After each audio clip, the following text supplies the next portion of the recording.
do the priests think of it over there? I don't know, and I frankly don't give a damn. I mean, you know, it's I survived the cliched Catholic Irish upbringing, so whatever they think about it, I can tell them what I think about them if they ever want to know. What do you mean you survived? You started well, off... I mean, it's you know, to be dragged up, you know, in the sort of the Catholic ethos is it's scary, you know. I mean, it's like sort of moral fascism. I mean, nobody can handle that stuff. You can't really believe you're going to be damned forever if you do something wrong. I have to tell you this because it's actually true. One of the great joys of doing TED, though the intention behind it isn't particularly satirical, it's just Arthur Matthews and Graham Linden having a laugh. For me, one of the joys of it is kind of like therapy. It kind of, you know, it's catharsis. It gets all that clerical stuff out of my head. But I used to take it all very seriously. And when I was quite disgracefully late in my teens, all the other guys had, you know, experimented with sex, albeit on their own. And and I hadn't. I really had no. It was the one thing I was sure was a mortal sin is if you touched yourself. Now, at this stage, of course, I didn't realise the Bishop of Galway was shagging his first cousin. But I was, and you know, and because, you know, my friend would be saying, "Help me, touch me. All the other boys are touching their parts. I can't. I'm a Catholic. I have no hands. You're going to have to help me. I can't. Leave me alone, you bastard. Please. How can you pull a woman if you can't even pull yourself?" This is really true.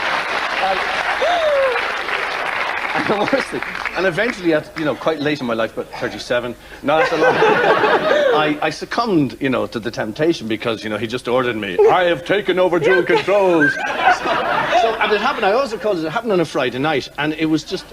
I didn't really know what it was to be damned, to be in eternal damnation. Though, you know, not touching myself was hell up to that anyhow. But so, and then it happened, and it was a wonderful feeling. And then suddenly, oh shit, no, that's it. If I'm hit by a bus, I'm down. I'm in the old crackly, crinkly place for all eternity. Very hot, no air conditioning. What am I going to do? And I'll have to go to confession. And it was a Friday evening. And the next time I could go to confession was on the Saturday. There was a Saturday session of confession, which ran from like 11 to 1. So I was sitting there. What am I going to do?